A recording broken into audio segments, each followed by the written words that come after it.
Rodrigo Silva, um tapa-buraco da novela Gênesis. Shalom, querido seguidor do nosso canal, Na Pegada de Yeshua. Eu poderia fazer um outro vídeo nesse tipo, citando Lamartine Pozzella.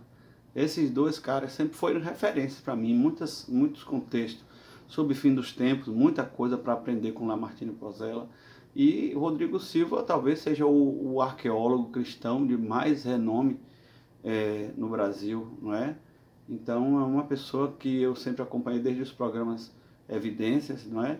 E um homem bem relacionado, egiptólogo, uma pessoa com um conhecimento vasto nessa área, mas tem alguns assuntos que ele nitidamente evita, sai pela tangente, ele não fica coerente com a mesma transparência e a mesma eloquência profissional que ele tem nos demais assuntos que ele discorre com propriedade. Por exemplo, em egiptologia ele não tem outra pessoa, ele é fora de série, bom demais, muito dedicado, desde novinho, precoce. Mas hoje, em relação à novela Gênesis, ele não tem sido feliz, irmão, nos comentários, não é? Agora eu acho que ele foi um dos que cooperou ali com roteiristas da novela e fez alguns comentários que eu achei infeliz. Primeiro que, como eu sou um admirador dele, e eu sempre tive a expectativa de ver ele falando um pouco sobre o tema de Gigante, que é um tema tão interessante, tão real na palavra, tão atual, tão profético, geopoliticamente, não é? Os gigantes é um tema tremendo que vem à tona, não tem como acontecer final dos tempos sem que venha o apogeu, a apoteose dos gigantes, e todas as grandes franquias de Hollywood dão spoiler sobre isso. Mas, a exemplo de Transformers, X-Men e Avengers, todas essas grandes franquias trazem o tema gigante muito forte. E esse tema é um tema que o Rodrigo Silva ele foge, ele evita, ele tenta excluir o máximo possível, não é? Por exemplo, aquele capítulo 6 de Gênesis, ele já fez vários comentários que ele, como uma pessoa que conhece a etimologia da palavra, não bate, não é?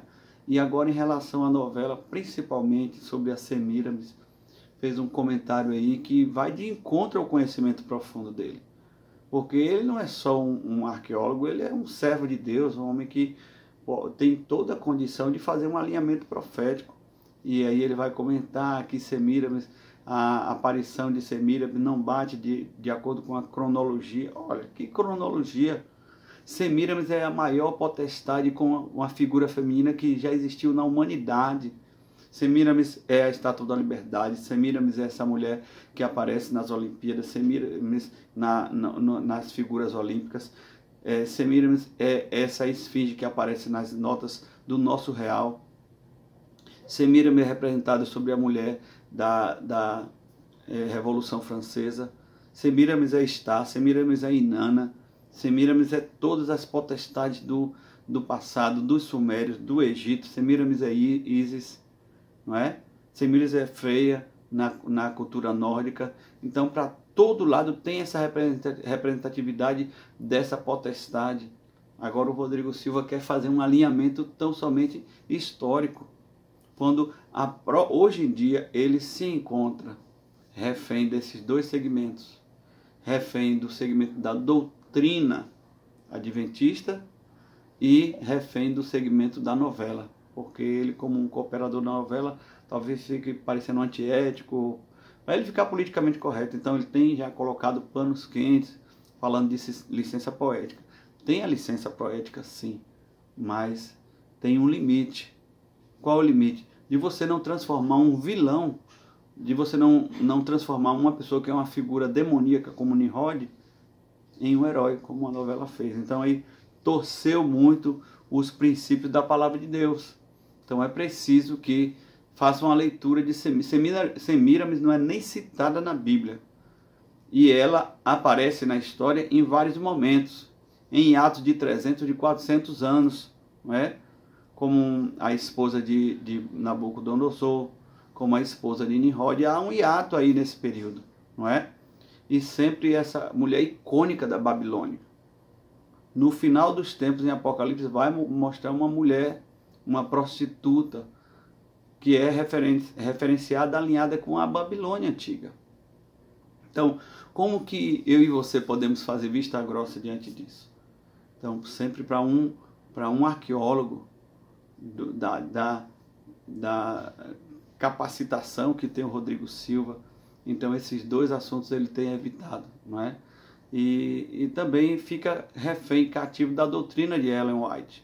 Então, a gente já sabe que na sepultura de Ellen White aparecem obeliscos, referências de maçonaria, referências ocultistas, né?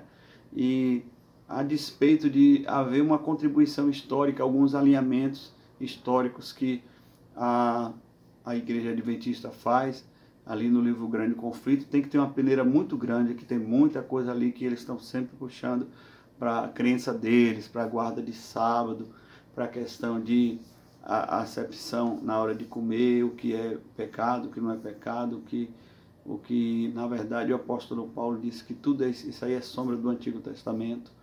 O apóstolo Paulo vem no livro de Colossenses acabando com tudo isso, mediante uma revelação de Cristo Jesus, na qual nós não podemos ficar cativos da lei, não é? Então, esses dois pilares aí têm prejudicado, ao meu ver, né, a capacitação, todo o potencial do Rodrigo Silva, que é um exímio professor, arqueólogo, muito capaz, mas tem negociado aí a sua profissão, negociado a sua postura enquanto um arqueólogo idôneo, né? Com essas distorções da palavra de Deus. E já tem um histórico de alguns arqueólogos adventistas que se perdem e que exageram, né? Tem um Ron Wyatt que é extremamente questionável a postura dele. Tem muitas coisas que eu acho ele carismático e muitas coisas que eu creio que Deus usou ele, mas eu já vi uma palestra do Rodrigo Silva assim, trazendo todo o descrédito e incentivando as pessoas que estão ouvindo ali a desprezar toda a contribuição do Ron Wyatt, que realmente o Ron Wyatt tem uma postura bem, vamos dizer, inusitada, excêntrica. Ele afirma que ele era adventista, é falecido, mas ele afirmou que descobriu a Arca de Noé, descobriu a Arca da Aliança, descobriu os carros de Faraó no fundo do Mar Morto, do Mar Vermelho, enfim. Mas, então, se em contrapartida o Rodrigo Silva detona o Ron Wyatt, ele está errando em outras áreas também, porque ele está querendo alinhar Semíramis, que é uma entidade, uma potestade maligna, querendo encaixar tão somente na cronologia histórica. Isso não existe, porque as profecias bíblicas elas são cíclicas e essas potestades elas se levantam, não é? Então você olha qual é o maior cartão postal do turismo hoje. A Torre Eiffel é, na verdade, nitidamente uma referência à Torre de Babel.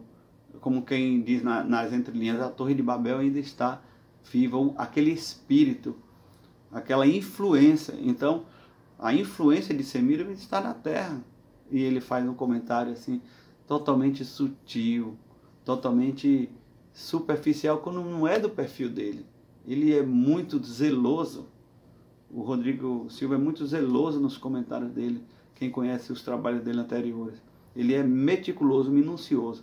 Nesses dois temas, Gigantes e Semíramis, ele não foi feliz para favorecer a novela. Que nós possamos ficar de olho, eu estou de olho, você também. E discernimento de espírito é um grande dom que o Senhor derrame sobre nós. Shalom, Deus te abençoe.